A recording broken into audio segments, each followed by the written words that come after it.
The BJP responded to Congress chief Mallikarjun Kharge's letter to PM Modi, which raised concerns over violent remarks by ruling party members against Rahul Gandhi. BJP called Rahul Gandhi a failed product and accused Congress of trying to polish his image.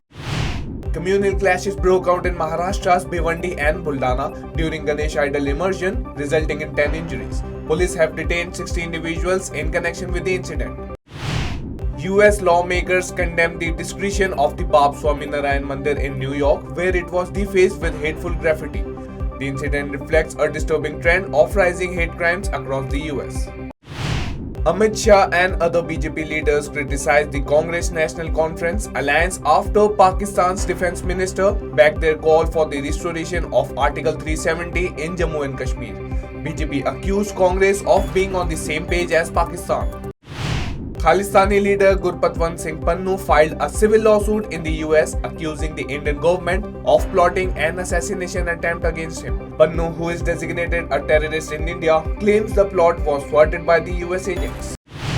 Kerala High Court ruled that birthday celebrations and non-religious videography in the Guruvayur Sri Krishna temple are prohibited. The court emphasized the importance of preserving the sanctity of the temple. Indian government sources dismissed Khalistani leader Gurpatwant Singh Pannu's lawsuit against top officials as a baseless attempt to defame India ahead of PM Modi's US visit. They called for his extradition to conclude India's investigation. The West Bengal Medical Council cancelled the registration of Dr. Sandeep Ghosh, a former principal accused in trainees' rape and murder. His arrest has led to the revocation of his medical license. Saudi Crown Prince Mohammed bin Salman reiterated that Saudi Arabia will not recognize Israel until an independent Palestinian state with East Jerusalem as its capital is established. He condemned Israeli actions against Palestinians.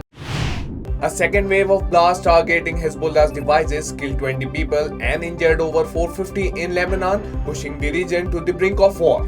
The attack is believed to be orchestrated by Israel.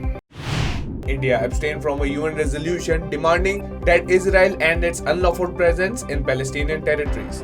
The resolution was adopted by 124 votes in favor, while India joined 43 other countries in abstaining. Israel accelerated the detonation of Hezbollah pagers over concerns that the group had discovered explosives hidden inside. The operation, approved by PM Netanyahu, aimed to cripple Hezbollah's communication systems. Agitating junior doctors in Kolkata accused decorators of dismantling their protest tents under police pressure. The police denied the allegations while protesters continued their demonstration outside the health department headquarters. India dismissed reports suggesting that its defense exports were being diverted to Ukraine, calling them speculative and misleading. The Ministry of External Affairs reaffirmed that India adheres to international regulations on military exports. The Israeli Defense Forces (IDF) launched airstrikes on Hezbollah targets in Lebanon while Hezbollah leader Hassan Nasrallah addressed his followers.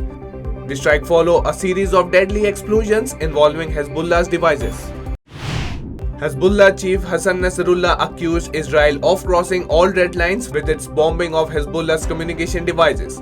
The attack killed 37 and injured nearly 3,000, escalating tensions between Hezbollah and Israel.